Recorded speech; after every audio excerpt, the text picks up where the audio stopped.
Damasi yangisi, kraskasi toza, yangisi bo'lsa, bir og'iz aytgan deganimiz mana siz uchun 2025-yilda ishlab chiqarilgan 18000 probegdagi Damas mashinasini ko'rsatamiz do'stlar. Xo'p, balonlar radnoy ekan. Mashinamiz salon qismi yangi deb mana turibdi. Laminatsiyalar qilib qo'yilgan, chexol poliklar, linoleum tashalgan ekan. 18000 probeg, kraskasi absolyutni toza. Hozir salonni olib chiqib minaman desam 7600-7700 dollar shunaqa bo'ladi, to'g'rimi? Xo'p, bu mashinamiz kraskasi top toza, gaz balonlar qo'yilgan, chexol poliklar, ko'rdinglar, linoleumda tashab qo'yilgan 18000 radnoy probegi.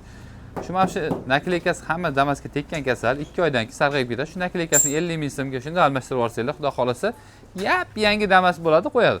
Shu mashinamiz siz uchun arzon birodan arzon narxda 2025-yil 18000 probegdagi Damasimizni gazi borini 7000 dollarga qo'yib beramiz. Srochniy videoga like bosib, Damas olaman degan do'stlarga jo'natib qo'yinglar yoki bo'lmasa o'zingizdan bosib oling, 7000 dollarga shikalat narx.